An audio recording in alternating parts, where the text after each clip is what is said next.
नमस्कार दोस्तों। आज मैं सदी के महानायक श्री अमिताभ बच्चन जी की कुंडली की विवेचना करने के लिए आप लोगों के समक्ष प्रस्तुत हुआ हूँ। मित्रों, जैसा कि आप लोग न्यूज़ चैनल पर देख रहे होंगे और आप लोगों को ये जानकारी होगी कि श्री अमिताभ बच्चन जी कोरोना नामक महामारी से पीड़ित हुए हैं, बल्कि उनका पूरा परिवार इस समय कोरोना नामक महामारी से जूझ रहा है। उनके परिवार की उनकी जो रिपोर्ट आई है वो पॉजिटिव आई है। अब दोस्तों, ऐसे में हर व्यक्ति अपने अपने तरीके से इस सदी के महानायक के लिए प्रार्थना कर रहा है, पूजा कर रहा है, जाप कर रहा है, उपासना कर रहा है।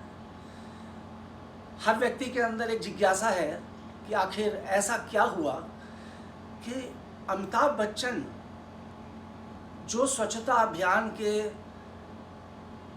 ग्रैंड एम्बेसडर हैं और जो कोरोना से हम लोगों को रक्षा करने के लिए स्वयं बताते हैं कि ऐसे एहतियात रखना चाहिए, ये काम करने चाहिए, आज ये बीमारी उनके घर तक पहुंच गई, उनके परिवार तक पहुंच गई। और जबकि उन्होंने क्या प्रिकॉशन नहीं रखी होगी, उन्होंने बहुत एहतियात रखा होगा, बहुत स्वच्छता रखी होगी, बहुत समझदारी से काम किए होंगे, पर ऐसा क्यों हो गया मित्रों? ज्योतिषीय दृष्टिकोण से आखिर ऐसी क्या बात हुई, ऐसा कौन सा समय आ गया, ऐसी क्या स्थिति बन गई जो इस सदी के महानायक को एक इतने बड़े कष्ट से जूझने पर एक मजबूर होना पड़ा। तो मैं आज आपके सामने श्री अमिताभ बच्चन जी की कुंडली की विवेचना प्रस्तुत करने जा रहा हूँ। मित्रों, अमिताभ बच्चन जी का जन्म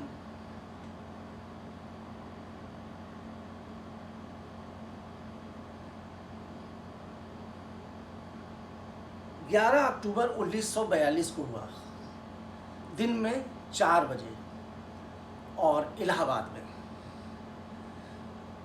उसके हिसाब से जो कुंडली बनती है वो कुंडली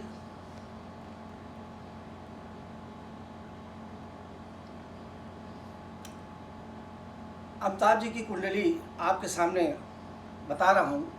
इनके लग्न में केतु विराजमान है तथा राहु सप्तम स्थान पर बैठा हुआ है तथा अमिताभ जी की कुंडली में अष्टम भाव पर 4 ग्रह विराजमान हैं। जो 4 ग्रह अष्टम भाव पर विराजमान हैं उसमें सूर्य, बुध, शुक्र और मंगल, ये 4 ग्रह 8वें स्थान पर श्री अमिताभ बच्चन जी की कुंडली पर बैठे हुए हैं। इस समय जो अमिताभ जी के ऊपर महादशा चल रही है मित्रों, शुक्र की महादशा उनके ऊपर चल रही है और शुक्र की महादशा में मंगल का अंतर चल रहा है। अब मैं आपको बता दूं, शुक्र और मंगल ये दोनों ग्रह अमिताभ बच्चन जी की कुंडली के अष्टम स्थान पर बैठे हुए हैं।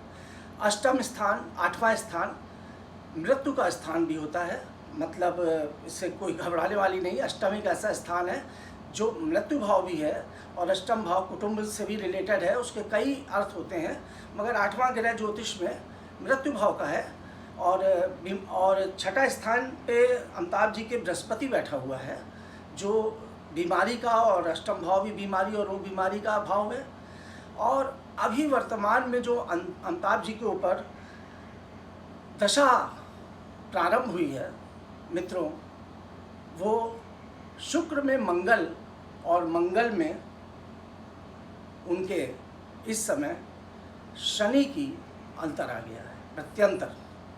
मतलब शुक्र की महादशा में मंगल का अंतर और शनि का प्रत्यंतर, ये इस समय उनकी कुंडली में चल रहा है। 1982 में 24 जुलाई 1982 को कुली फिल्म की शूटिंग के दरमियान, यही जुलाई का महीना था, आज इसी जुलाई के माह में अमिताभ बच्चन जी की कुंडली में उस समय शनि की महादशा चल रही थी, जिस समय उनके ऊपर कुली की शूटिंग के दरमियान पुनीत इस्सर द्वारा एक सीन में मुक्का मारा गया था पेट पर, और ऐसा लगा था कोई मामूली चोट है, पर लगभग 2 माह तक वो हॉस्पिटल में एडमिट रहे थे, ऑपरेशन हुआ था और वो चोट बहुत ही भयानक हो गई थी।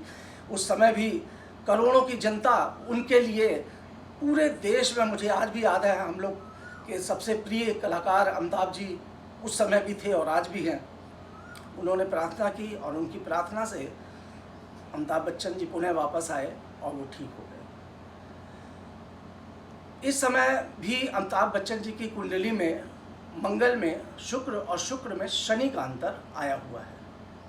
दोस्तों, ये जो शनि का अंतर आया हुआ है, ये अभी 8 अगस्त तक उनके ऊपर रहेगा। उसके बाद ये बुध का उनके ऊपर अंतर प्रारंभ हो जाएगा। गोचर के हिसाब से भी मैं बता दूं आपको, जो गोचर कुंडली में तुला राशि की स्थिति है, तुला, क्योंकि गोचर का बहुत बड़ा फर्क होता है। गोचर एकदम से जो इमीडिएट कोई बात होती है तो वो गोचर से ही समझ में आती है कि ऐसा क्यों हो गया। गोचर में अमिताभ जी की कुंडली तुला है और तुला से 6ठे स्थान पर मीन राशि बैठी हुई है, और इस समय मीन राशि में मंगल बैठा हुआ है। मतलब जो 6ठा स्थान है, जो रोग बीमारी का स्थान है, उस स्थान पर बृहस्पति की राशि में मंगल देव विराजमान है, और मंगल देव बृहस्पति की राशि में विराजमान होने से और साथ साथ अभी परसों से 2 दिन से मतलब चंद्रमा भी वहाँ पर बैठ गए हैं। मतलब इस समय जो वर्तमान में अमिताभ जी जो हॉस्पिटल में गए हैं, तो उनका मंगल और चंद्रमा, ये दोनों की युति बनी हुई है रोग के स्थान पर, और मंगल ग्रह भी वहाँ पर बैठा हुआ है। तो अभी मित्रों, जो सारा आंकलन करने पर, सारी गणना करने पर जो कैलकुलेशन सामने आ रहा है, जो देखने को आ रहा है कि अभी श्री अमिताभ बच्चन जी के परिवार पर और उनके ऊपर स्वयं पर एक संकट का दौर चल रहा है, और ये संकट का दौर कम से कम 8 अगस्त तक से 10 अगस्त मान लीजिए, ये अगस्त के 8-10 तारीख तक ये दौर अभी उनके ऊपर रहेगा। और ये दौर अगर 8-10 तारीख तक का जो समय है, ईश्वर की कृपा से हम सभी लोगों की ये प्रार्थना है, मैं स्वयं उनके लिए प्रार्थना करता हूँ, भगवान से, प्रभु से प्रार्थना करता हूँ कि उनको दीर्घ आयु दे और वो हमेशा हम लोगों के बीच रहें। और ये जो संकट का दौर है, ये अगस्त तक का, जो 8 या 10 अगस्त तक का समय है, वो संकट से उनका और उनका परिवार उबर जाएगा, ऐसा हमारी कामना है। और ये दौर अगर टाइम निकल जाता है, उसके बाद उनको कभी कोई दिक्कत नहीं होगी। ये थोड़ा सा इस बीच जो मंगल में शुक्र और शुक्र में शनि का जो प्रत्यंतर चल रहा है, ये समय थोड़ा उनके परिवार के लिए भारी है। अमिताभ जी बहुत ही विल पावर वाले व्यक्ति हैं, और उन्होंने हर संकट को और हर दुख को बहुत ही हंसते हुए, मुस्कुराते हुए बिताया है, और करोड़ों देशवासियों की प्रार्थना उनके लिए है, हमारी प्रार्थना है, आपकी प्रार्थना है। मैं आपसे भी निवेदन करूंगा कि आप सब लोग भी उनके दीर्घायु होने की प्रार्थना करें, और भगवान भोले शंकर से सावन के महीने में रुद्राभिषेक करके या महामृत्युंजय जाप करके, जैसे भी संभव हो, या ईश्वर के शंकर जी, भोले शंकर से प्रार्थना करके आप लोग भी प्रार्थना करके, और मैं भी स्वयं में प्रार्थना करूंगा कि वो दीर्घायु हों और इस संकट के दौर से वो और उनका परिवार निकले। इसी के साथ मैं इस कुंडली विवेचना को यहीं पे विराम देता हूँ। नमस्कार।